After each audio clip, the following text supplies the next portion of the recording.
Avec Russell Page, je vous convie à revisiter l'histoire de l'art des jardins à travers le parcours de ce paysagiste qui vécut tout au long du XXe siècle. Donc Russell Page, né en 1906 en Angleterre. Il est le second fils de 3 enfants. Son père était avocat à Lincoln. Et sur son enfance, il écrivit ceci. Petit garçon, élevé dans la campagne anglaise, les champs, les bois, les ruisseaux, où je passais le plus clair de mon temps, étaient mon univers. Les haies n'avaient pour moi aucun secret, pas plus que la texture des feuilles et des brindilles, les effets visuels des ciels changeants, les odeurs variées des feuilles et des fleurs, la nature des sols et des pierres. Tout cela m'était familier au point de faire partie de moi-même. En revanche, poursuit-il, l'école, l'éducation classique étaient pour moi de grandes épreuves. Ne me fallait-il pas, 9 mois de l'année durant, piétiner en uniforme des surfaces minérales, les fleurs et les plantes ne semblant exister que derrière les murs.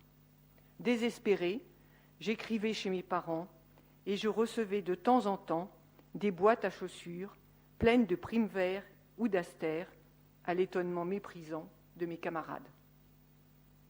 En effet, il était collégien, il était de 1918 à 1924, c'est-à-dire entre 12 et 18 ans, il a fait ses études à la Charterhouse School, située dans le Surrey, au sud-est du Grand Londres.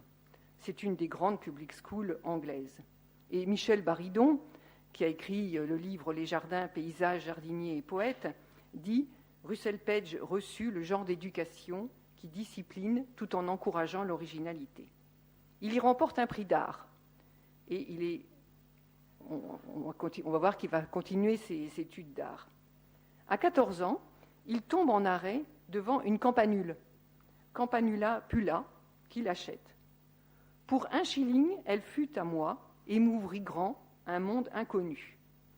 Il se rend à la bibliothèque publique et il découvre les livres de Gertrude Jekyll. Dès lors, tout son argent de poche se convertit en plantes de rocaille. Et tous ses congés scolaires sont dévolus à son coin de jardinier. Démarre le goût des jardins qui ne le quittera plus de toute son existence. Alors, vous avez entendu parler de Gertrude Jekyll, 1843-1932, une paysagiste britannique, sans doute la plus influente du XXe siècle. Elle a utilisé son jardin privé de Munster Wood pour mettre en œuvre ses idées. Avec l'architecte Luytens, elle inventa un nouveau style de jardin britannique. Le style Art and Craft, qui a été leur œuvre, se caractérise par l'utilisation de matériaux locaux avec des techniques locales, dessinant des formes géométriques originales, délimitant des structures bien ordonnées, mais avec des plantations abondantes. C'est ça, cette caractéristique. Gertrude Jekyll était passionnée d'horticulture. Elle fut la première à appliquer la théorie des couleurs à la conception des bordures de vivaces, les fameux mixed borders. Le bois des Moutiers, là vous avez une image du bois des Moutiers en Normandie, donc pas très loin d'ici, est un domaine édifié en 1898 par Guillaume Mallet, par cet architecte et par cette paysagiste.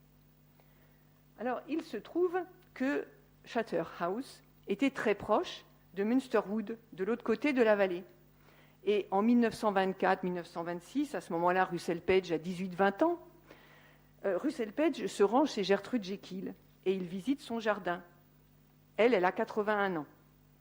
Il écrit « Je la revois encore, trapue et un peu tassée, dans son grand tablier de jardin, le visage rayonnant de vitalité sous ses 2 paires de lunettes et son vieux chapeau de paille jauni et gondolé. »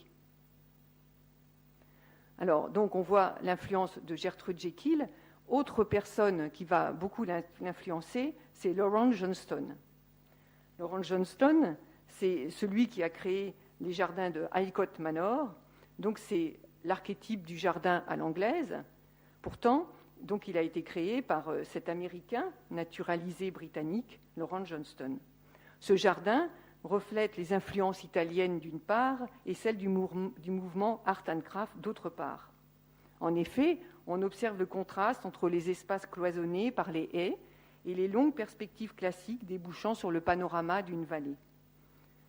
Lawrence Johnston était un collectionneur passionné de végétaux. Et dans son jardin, il a développé la luxuriance et la diversité des couleurs. Bon, maintenant, ça nous paraît banal, mais vous vous rendez compte, c'est des jardins qui ont été créés en 1910. C'était une révolution, toute cette géométrie nouvelle, cette joie créée par cette exubérance des végétaux. C'était une révolution. Gertrude Jekyll et Lawrence Johnston ont créé vraiment un nouveau style de jardin en Angleterre. Et Highcote Manor fut une révélation pour Russell Page. Il considérait cet homme-là comme un artiste hors pair.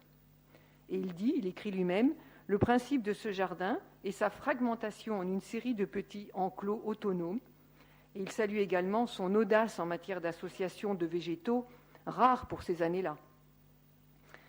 Highcote Manor, vous le savez peut-être, fut le premier jardin à intégrer le National Trust en 1948. Toujours, je semble insister, mais un autre jardin créé par Lawrence Johnston, que connaîtra ensuite Russell Page, c'est le si beau jardin des Serres de la Madone à Menton. Sa mère, la mère de Lawrence Johnston, passait ses vacances d'hiver sur la Côte d'Azur, comme beaucoup de gens aisés anglais à cette époque. Et lui-même, donc amateur de plantes, voyageait beaucoup et il rapportait des plantes des pays chauds et il voyait qu'il ne pouvait pas les acclimater en Angleterre. Et c'est ainsi qu'il s'est décidé à créer ce jardin où il a pu acclimater les plantes qu'il souhaitait. Petite histoire pour ce jardin des Serres de la Madone. Après la mort de Lawrence Johnston, le parc connut des grands moments de déshérence et il a heureusement été racheté et restauré par le Conservatoire du Littoral, car il allait être livré à des projets immobiliers qui avaient l'intention de saccager le domaine. Russell Page le visitera lorsqu'il découvrira la Côte d'Azur quelques années plus tard. J'y reviendrai.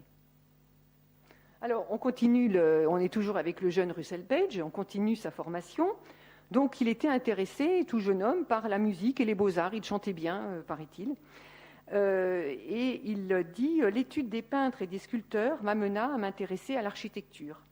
Alors, lui qui n'aimait pas trop l'école, finalement, vous allez voir qu'il fait beaucoup d'études, puisqu'il commence à faire des études supérieures d'abord à Londres, au Slade School of Fine Art of London, pendant 2 ans.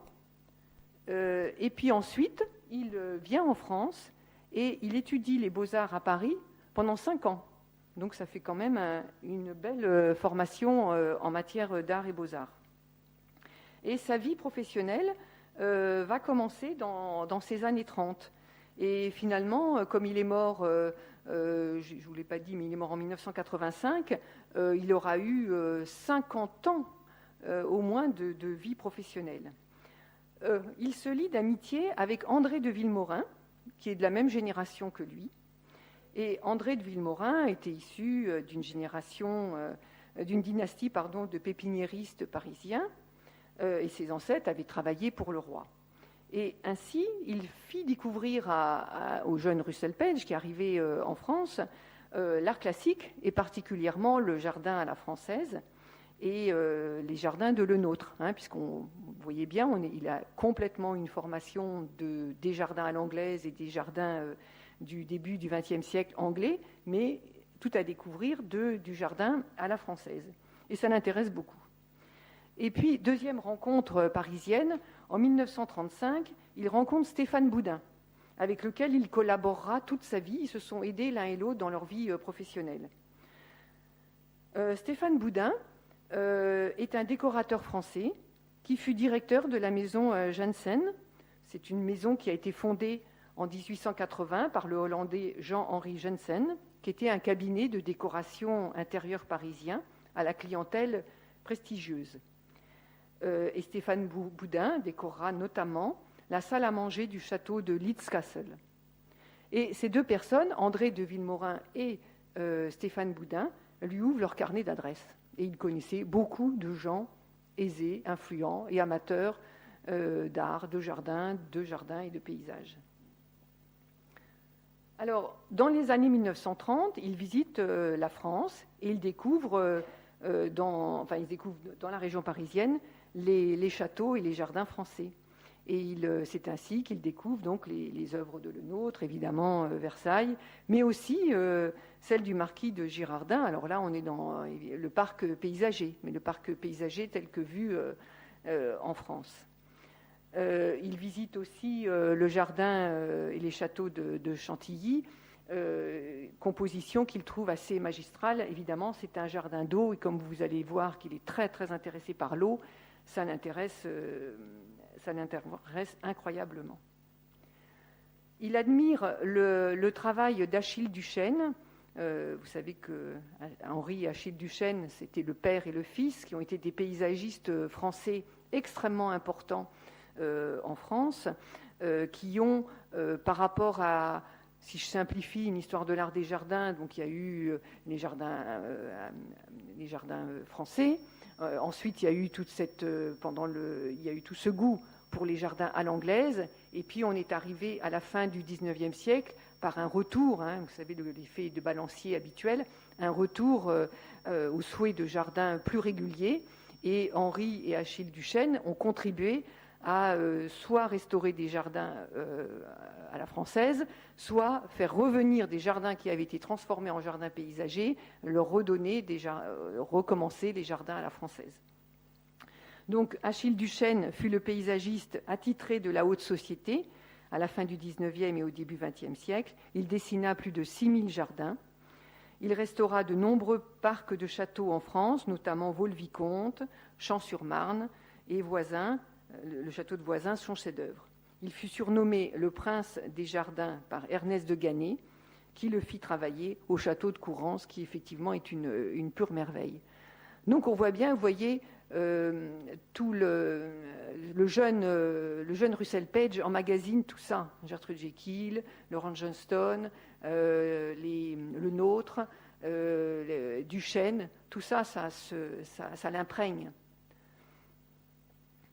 À ce moment-là, Achille Duchesne supervise notamment la réalisation du jardin d'eau de Blenheim Palace pour le duc de Marlborough. Il y a des échanges, vous voyez, entre la France et l'Angleterre, dans un sens comme dans un autre.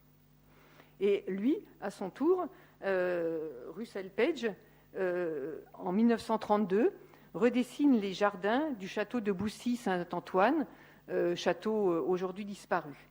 Le propriétaire de l'époque était Amos Lawrence, un riche et excentrique américain. Et Russell Page travaille donc comme paysagiste, tout en approfondissant ses connaissances, parce que pendant tout l'été, quand il ne jardinait pas, le propriétaire lui avait donné accès à la bibliothèque du château, qui était une immense bibliothèque d'art et d'ouvrages sur les jardins. Donc c'est fut pour Russell Page une continuité dans sa formation.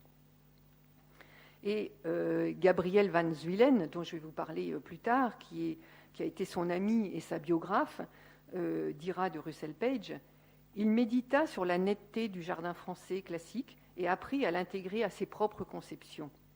La logique linéaire française d'une part, la connaissance et l'amour des plantes qu'il avait acquis en Angleterre d'autre part, allaient former la base de toute son œuvre. Dans les années 1930, Russell Page effectue ses premiers aménagements et créations de jardins. Alors, il a d'abord des commandes en Angleterre. Il est anglais, donc il se trouve qu'il rencontre Henry Bath, le 6e marquis de la grande lignée issue de Sir John Tyne, et il commence à travailler à Longleat House, qui est au sud-est de l'Angleterre. Cette propriété est un manoir élisabétain avec un labyrinthe, un parc paysager. Et pour des raisons financières, en fait, parce que Henry Bath avait hérité de ce domaine, mais avec énormément de frais de succession, il était nécessaire de faire quelque chose. Donc il a décidé de l'ouvrir au public et d'attirer le public, ce qui était encore relativement nouveau à l'époque. Et il fut le premier à organiser des attractions pour les visiteurs. Il a acclimaté des lions en Angleterre. Donc c'est un immense jardin.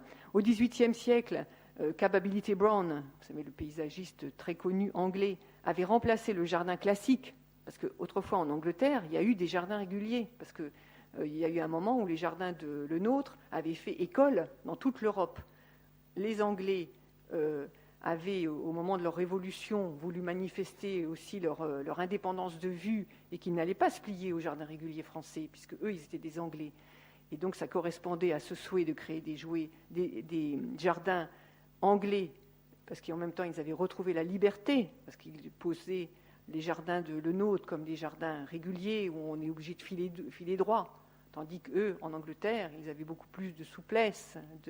Enfin bon, c'était les débats entre les jardins à la française et à l'anglaise. Donc, Capability Brown avait remplacé le jardin classique NA par un très beau parc autour d'un lac.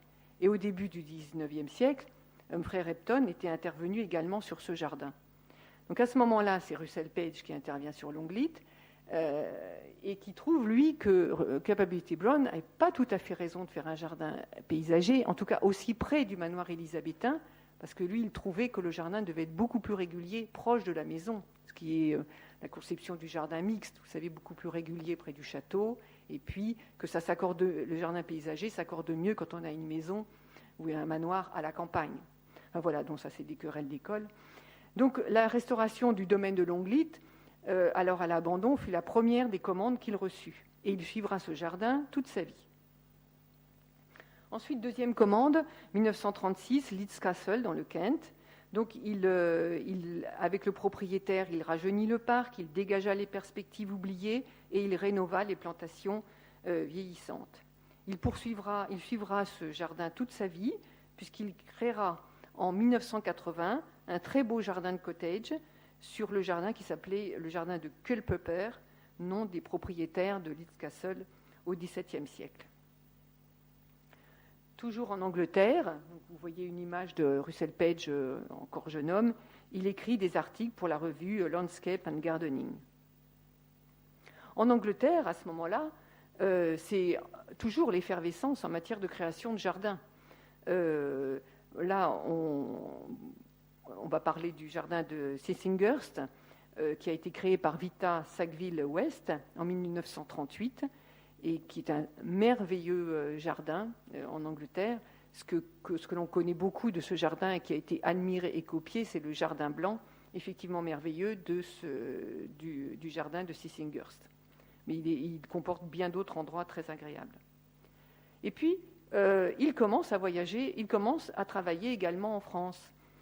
Donc ses voyages et études en France, l'influence de Le Nôtre et sa rigueur classique l'avaient préparé au style français.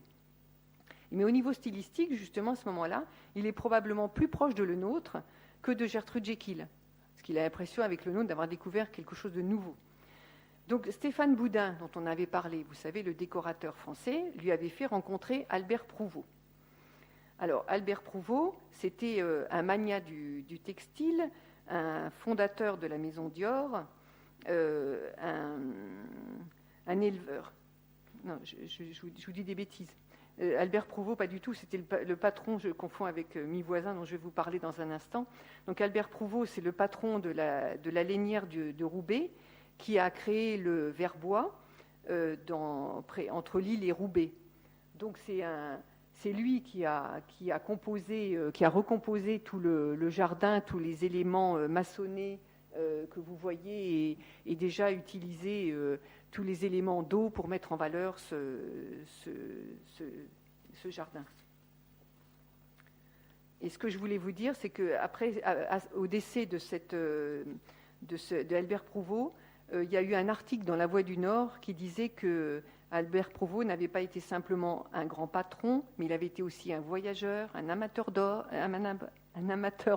peut-être, mais d'art, qu'il avait pu acheter dans les premiers Bonnards, ce fut un mécène des temps modernes, ça a été un précurseur social, inventeur du fameux 1% des logements, 1% logement, et que c'était le type du patron social qu'on pouvait voir à cette époque. Et il ouvrait, vers la fin de sa vie, il ouvrait chaque week-end, il ouvrait son château et il le faisait visiter lui-même.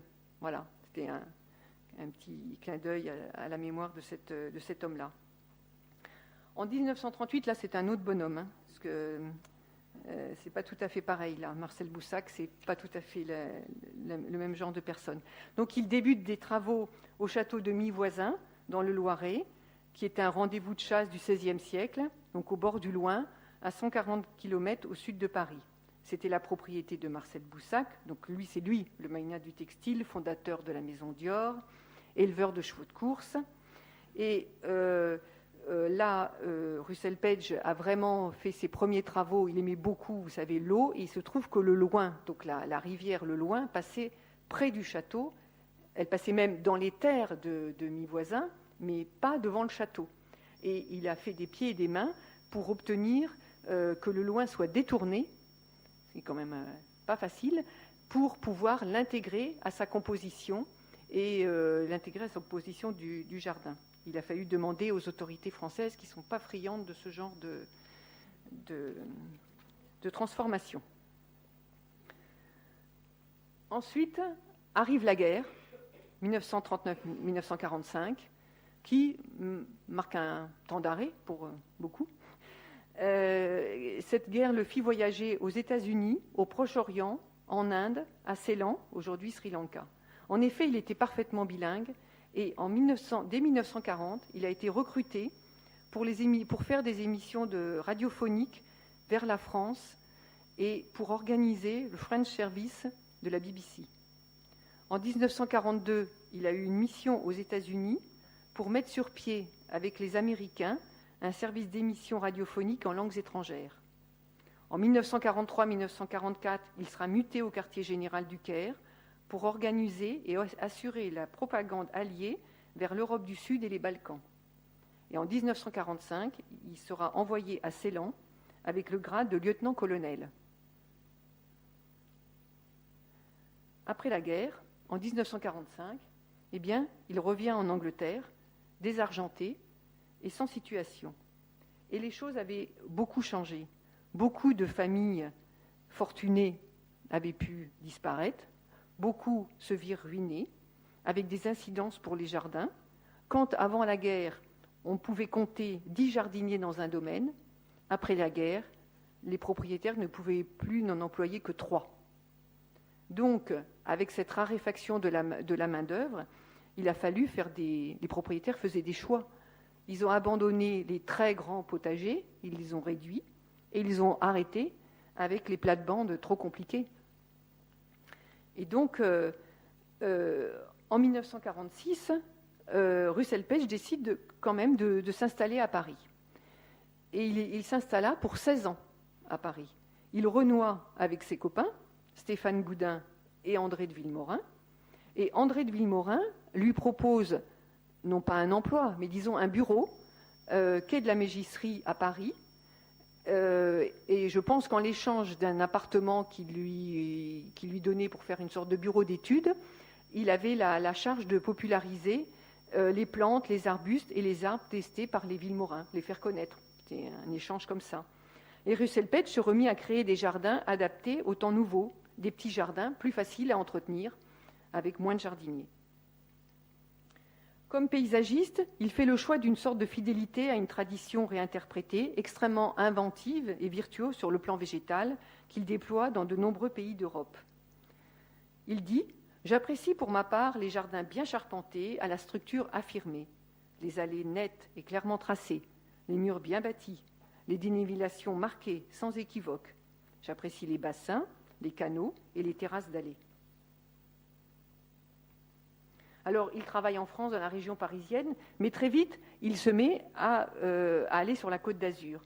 Alors, il y était déjà allé en 1928, donc tout jeune homme, et il y retourne avec Stéphane Boudin en 1947. Alors, des nouveaux usages, pareil, sur la Côte d'Azur. Il écrit ceci. En 1928, la Riviera était avant tout un lieu de villégiature hivernale. Lorsque je retournais sur la Riviera en 1947, les choses avaient bien changé. Les restrictions du temps de guerre avaient balayé de la côte la petite colonie anglaise. Les villas avaient été soit bombardées, soit abandonnées, soit achetées par des Français, des Belges ou des Suisses. Et dans l'intervalle, le Midi, dit-il, est devenu un lieu de séjour estival et les jardins doivent y être conçus pour l'été. Donc pour l'été, ça veut dire les piscines. Et lui, il n'est pas trop favorable aux piscines, enfin, aux piscines telles qu'on en voit beaucoup. Lui, il veut bien des piscines qui ne se voient pas, hein, très discrètes, intégrées dans le paysage. Donc il a beaucoup lutté contre les propriétaires pour des piscines contre des piscines trop voyantes. Et les aménagements de piscines l'amenèrent à perfectionner sa connaissance du monde des plantes aquatiques.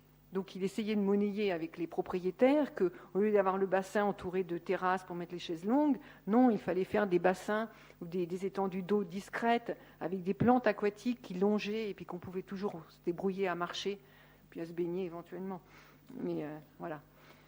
Donc il travaille pour le jardin, il travaille pour Jean Prouveau. Donc Jean Prouveau, c'était un frère d'Albert Prouveau pour lequel il avait travaillé dans le Nord, qui, lui, était un industriel et un patron de presse. C'est lui qui possédait Paris Match. Donc, il a travaillé pour lui. Donc, c'était un jardin de vacances, hein, pour Jean Prouveau. Donc, il est allé travailler dans le domaine de Saint-Jacques-du-Couloubrier, qui est un jardin qui a été un peu en déshérence, longtemps fermé, que j'ai eu la chance de visiter, qui est vraiment un très, très beau jardin dans un très bel endroit. Voilà, donc ça, c'était la demeure qui a été construite et est toujours là. Et là, c'est quelques vues de ce jardin. Et ce qu'a fait surtout Russell Page, c'est qu'il a construit un jardin d'eau réminiscence des cascades de la Renaissance italienne. Alors, il dit, donc l'idée de départ du propriétaire avait été d'aménager une grande piscine. Et il dit, quand j'ai abordé ce terrain, le propriétaire avait donc construit une énorme excavation qui béait dans le sol rocailleux. Et il avait, ceux qui avaient fait les travaux avaient mis la terre sur les côtés, donc c'était très très moche, il y avait un grand trou et la terre sur les côtés. Et puis entre-temps, le propriétaire avait changé d'avis, il trouvait que c'était trop coûteux ou trop compliqué d'entretien, donc il avait dit à Russell Page de s'en débrouiller. Alors, ça convenait à Russell Page, donc Russell Page a transformé cette excavation en un grand bassin, un canal proche du patio de la maison, un long bassin planté de nénuphars qui se contentait d'un minimum de soins. Le canal occupe donc la partie centrale, flanqué de part et d'autre d'une plate-bande garnie de végétaux dont le feuillage s'harmoniserait avec les plantes aquatiques du canal, notamment le fameux lotus des Indes, Nelumbo nucifera. Il dit « J'ai voulu cette végétation aussi luxuriante que possible, avec des agapantes, des cannas, des clivias, etc. » Et il dit de manière à allonger, parce que la piscine, je pense qu'elle est derrière les peupliers que l'on voit, il dit de manière à allonger la perspective, j'ai encadré le bassin de 4 grands Magnolia grandiflora et j'ai également aménagé au bout du bassin un étroit escalier central, un jet d'eau solitaire et des cyprès élancés de part et d'autre de la cascade accentuent encore l'effet de profondeur. Donc il resta donc 16 ans en France, je l'ai dit. En 1950, il devient correspondant du magazine Maison et Jardin. Il a proposé en 1951 une contribution remarquée aux premières floralies françaises à Paris. Et il reçut par la suite une médaille de l'Académie d'architecture de Paris en 1978. Alors là, il était quand même... déjà, il était sollicité pour travailler en Belgique, pour travailler en Suisse. Mais nous allons maintenant parler de l'Italie. Dans les années 60, il visite tous les grands jardins autour de Rome, et notamment les jardins, il tombe en extase devant les jardins Aldobrandini, de la villa Aldobrandini. Les jardins anglais étaient alors très en vogue en Italie.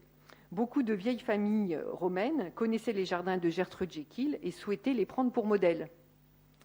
Évidemment, on n'a pas tout à fait la même végétation.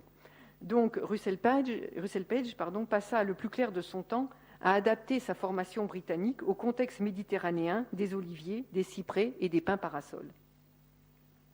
Alors il a fait des jardins, notamment 2 jardins autour de Turin.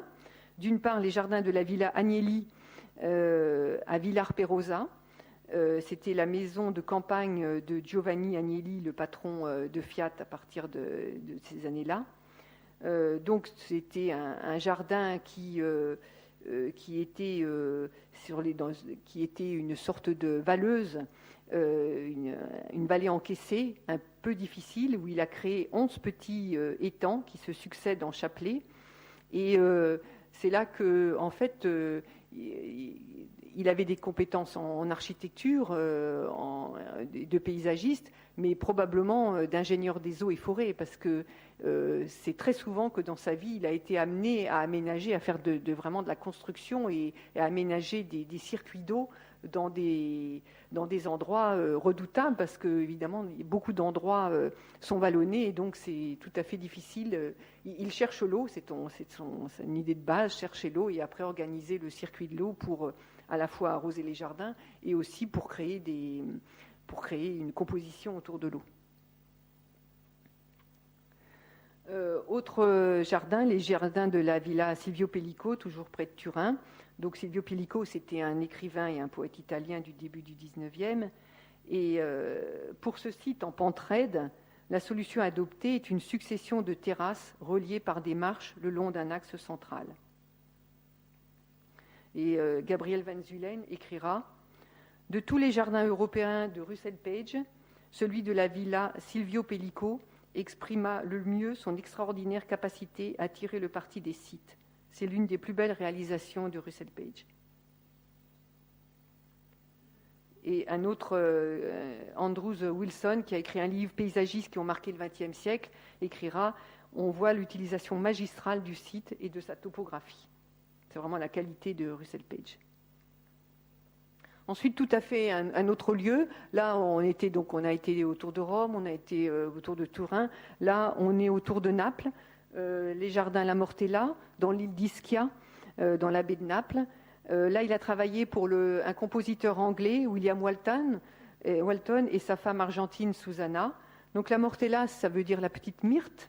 C'est un jardin qui fait environ 2 hectares. Là encore, il s'agissait d'un terrain en valleuse, en plus une terre volcanique, et de ces conditions quand même difficiles, il fit une sorte de paradis luxuriant. On a l'impression qu'on l'appelait quand c'était impossible à faire, on a l'impression que c'était là qu'on faisait appel à lui et qu'il faisait vraiment des choses un peu magiques. Donc la Mortella est divisée en 2 parties et un réseau de promenades, de chemins, de rampes, de marches permet aux visiteurs d'atteindre la colline supérieure en dégageant des vues sur la baie de Forio, donc dans la grande baie de Naples. L'impression de jardin luxuriant, je ne sais pas si ça se voit à l'écran, est accentuée par la densité des plantations, créant une atmosphère intime et fraîche même en été. Et nous avons eu l'occasion d'y aller là au mois de juillet de cette année où il faisait 32 degrés. On s'est dit qu'on ne pourrait pas visiter un jardin à 32 degrés. Et si, c'était absolument sans problème, tellement c'était couvert, végétal, frais, extrêmement agréable. Le jardin dispose d'une importante collection de plantes exotiques rares. Et la diversité et la richesse de cette collection est telle que la Mortella peut être considérée comme un jardin botanique. L'omniprésence de l'eau par les fontaines, les étangs, les cours d'eau permet la culture d'un éventail de plantes aquaphiles telles le papyrus, le lotus, les nénuphars évidemment. Une rigole court le long de l'allée, d'un bassin circulaire à un bassin octogonal. Et pour ce jardin, Russell Page a tiré parti de sa profonde connaissance de l'architecture mauresque, mauresque, c'est-à-dire les jardins de l'Andalousie. On va en parler très bientôt.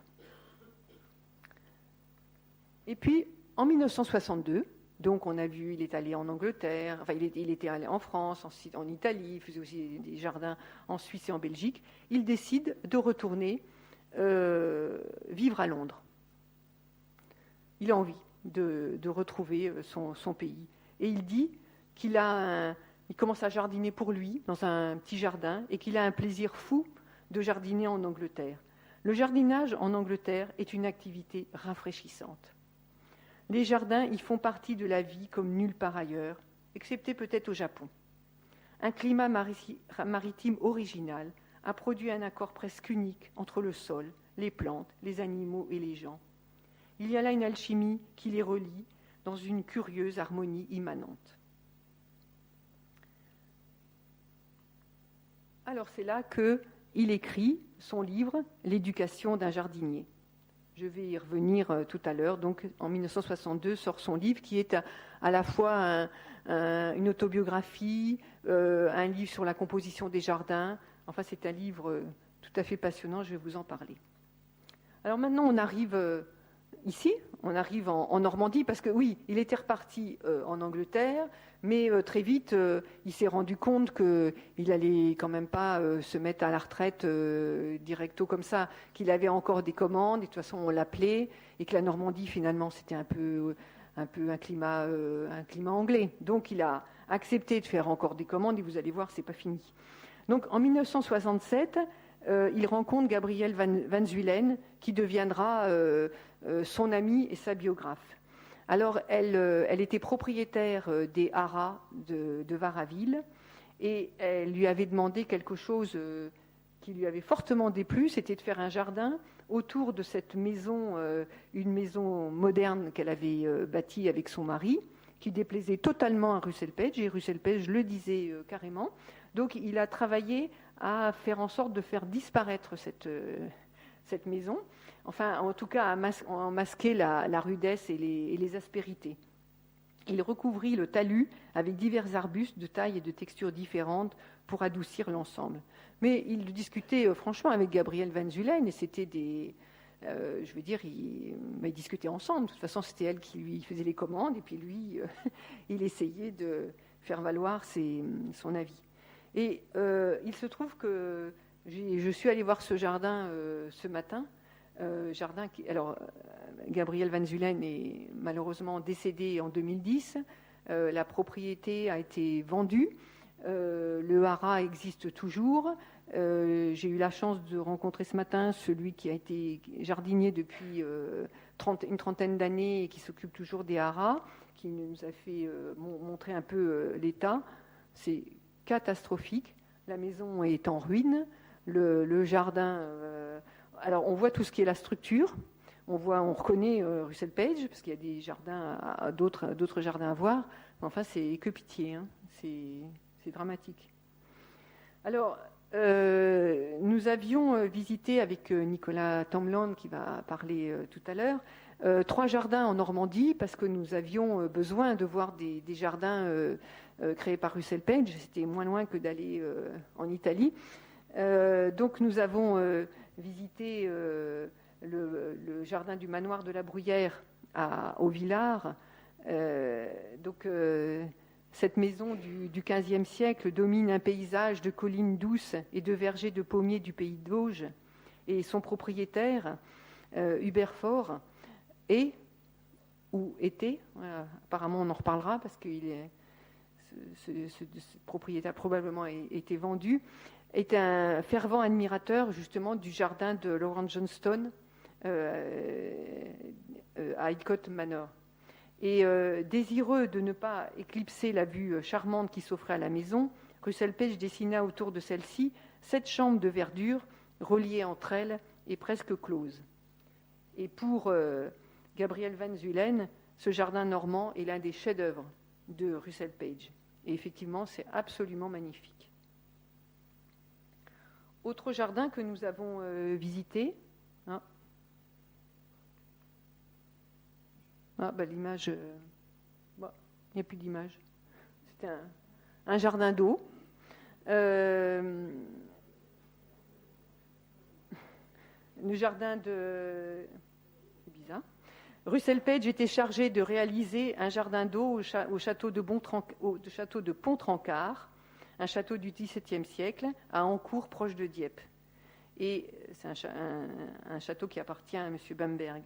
Et pour tracer ce jardin d'eau, Russell Page marcha en utilisant... Enfin, il avait un tel sens des espaces que pour tracer ce jardin, il a marché, il avait un gros sac de talc percé d'un trou, et il a ainsi effectué le tracé de ce lac. Et puis, nous avons aussi visité le parc du jardin de la Fontaine-Sauré dans l'Eure. Russell Page a travaillé dans ce jardin entre 1963 et 1970 pour l'oncle et la tante de l'actuel propriétaire, Madame Irène Chardon. Il a créé notamment un jardin de fleurs et un jardin d'eau. Le jardin avait été abandonné pendant 15 ans, et puis il a été repris, maintenant c'est Madame Chardon qui s'en occupe, et elle a fait appel à Louis Bénèche, qui est un paysagiste qui est connu, grand admirateur aussi de Russell Page, pour le restaurer. On continue. Russell Page, quand il était jeune homme, avait étudié les jardins andalous. Pendant la guerre, il avait vu beaucoup de jardins islamiques, car il avait beaucoup circulé au Moyen-Orient. Mais ce n'est qu'en 1964 qu'il fit son premier voyage en Espagne. Donc Russell Page se rend en Espagne pour aménager près de Madrid un premier petit jardin, et il a eu souvent l'occasion de voir l'Alhambra. Et il dit « C'est à l'occasion d'un voyage au sud de l'Espagne dans les années 60 qu'est née ma passion pour les jardins mauresques. Il dit « L'art islamique et les jardins islamiques en particulier m'ont enseigné une géométrie plus subtile. C'est une combinaison, plus subtile que ce qu'il connaissait jusqu'à présent, voulait-il dire. C'est une combinaison de formes fondamentales, d'apparence très simple et d'une luxuriance végétale d'autre part. Cette géométrie compose un monde très particulier dont l'impact visuel est unique. Et il s'estima alors en mesure de s'inspirer de ce style raffiné où il voyait la source même de tous les jardins européens. » Ensuite, je vais essayer d'aller plus vite parce que le temps tourne. À la fin de sa vie, il a été sollicité... ah oui, ça c'est très important, il faut quand même que je dise. Il a multiplié des créations dans le monde entier pour de grandes sociétés, des musées et divers organismes officiels. Parce que Russell Page voyait que la destruction d'un grand nombre des jardins qu'il avait créés, évidemment, lui était douloureuse. Et il espérait que les nouvelles créations, si c'était des créations pour des institutions, connaîtraient un meilleur sort que les jardins pour des personnes privées qui avaient pu disparaître, devenir vieillissantes. Et il était hanté par la dégradation de ces jardins, et on ne peut que confirmer cette crainte. Donc, je vais rapidement, mais pour dire qu'il a fait 2 jardins très connus, la Frick Collection, un musée d'art à New York, dans un espace extrêmement étriqué, coincé entre une grille, avec des immeubles.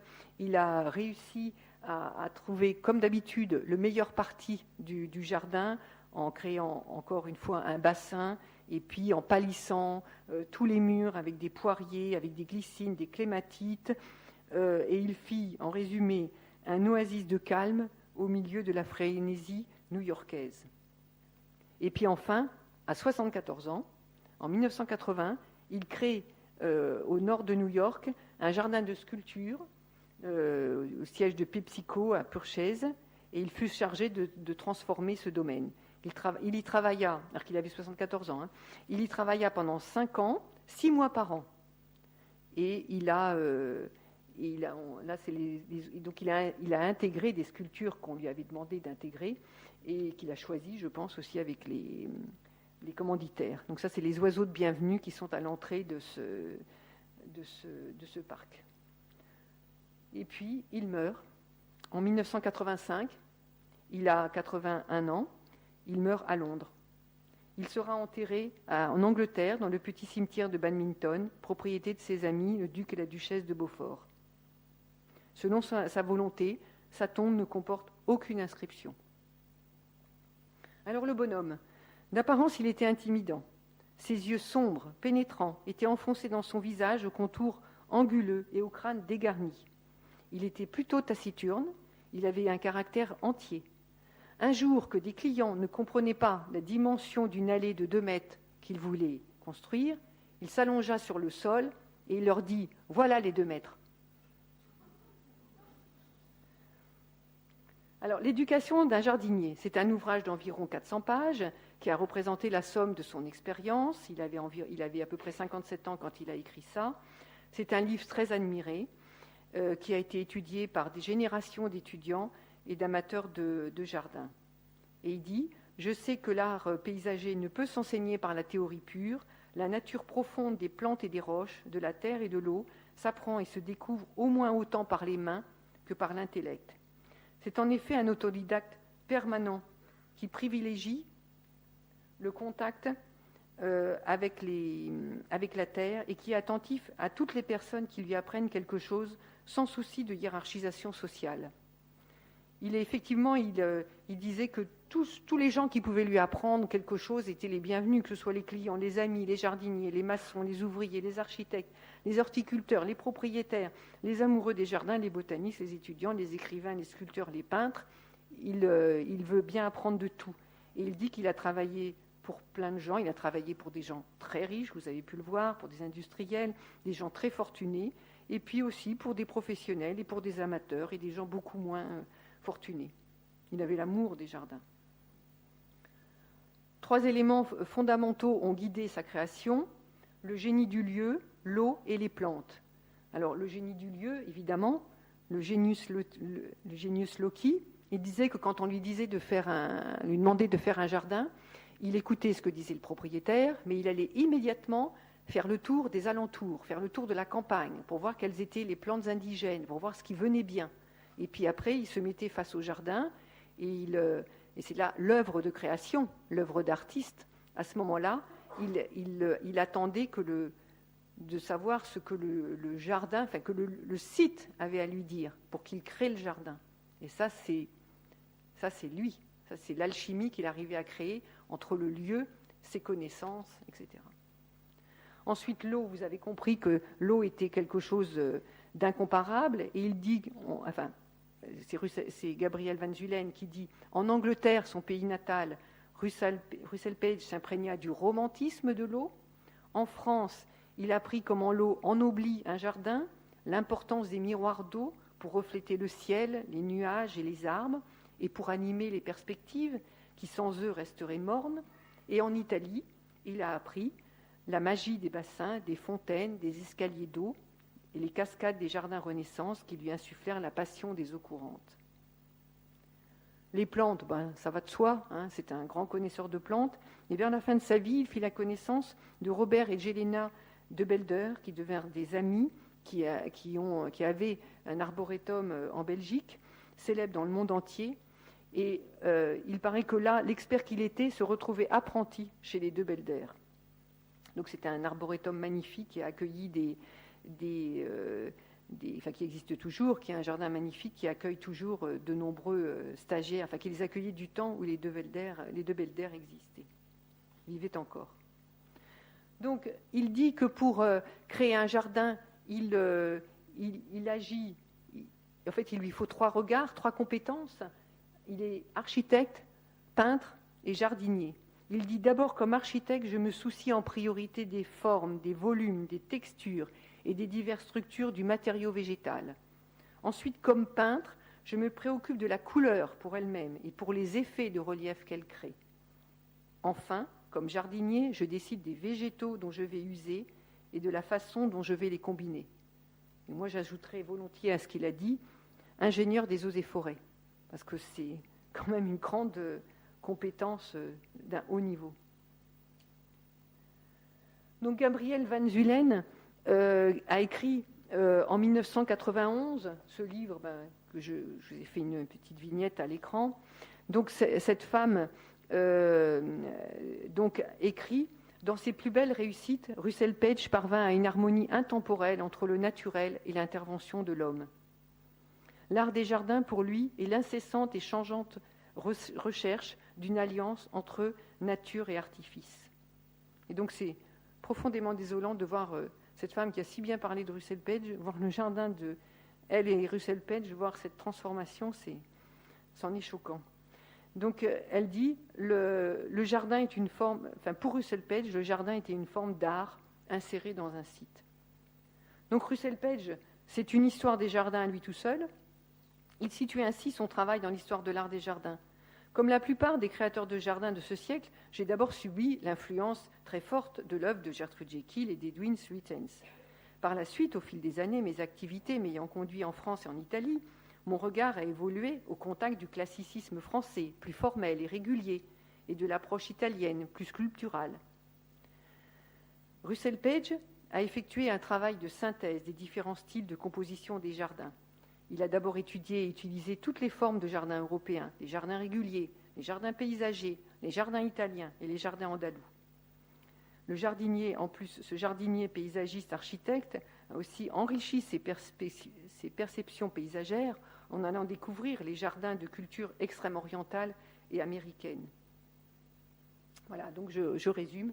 Russell Page, c'est une histoire des jardins à lui tout seul. Alors maintenant, j'arrive à l'actualité. Il se trouve que vous connaissez évidemment les jardins de Chenonceau. Les jardins de Chenonceau ont des jardins qui ont été labellisés jardins remarquables. L'occasion de dire, puisque je viens de la région centre Val-de-Loire, qu'il y a 31 jardins remarquables dans la région centre, donc dont Chenonceau. Et il y a eu une actualité particulière au château de Chenonceau. Laure Meignier, qui est le propriétaire du jardin, conservateur du château, a découvert, mais Nicolas Tomland va vous raconter ça mieux que moi, a découvert des plans de Russell Page et a créé un jardin en hommage à Russell Page. Voilà. Et donc, si j'avais un message à faire passer, c'est de s'occuper des créations de Russell Page. Et puis, par ailleurs, s'il y avait quelqu'un dans l'assistance qui avait un pouvoir dans le monde de l'édition, c'est de faire rééditer l'éducation du jardinier, parce que pour l'instant, on le trouve très facilement en anglais, à 20 €. En revanche, pour le trouver en français, c'est impossible, il n'existe plus, il n'y a même plus d'édition rare, enfin, c'est pas possible de le trouver.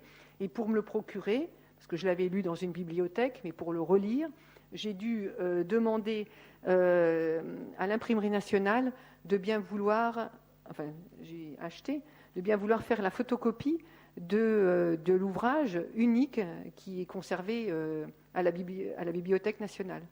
Voilà, ce qui est quand même à 150 €, hein, la photocopie de l'exemplaire en français. Donc si quelqu'un peut faire quelque chose, voilà. Donc voilà, je voulais vous remercier. Et puis, je voulais poser une question, mais évidemment, vous avez peut-être des questions à poser, mais moi, si quelqu'un dans la salle avait connu Russell Page, ça m'intéresserait de l'entendre. Voilà, je vous remercie.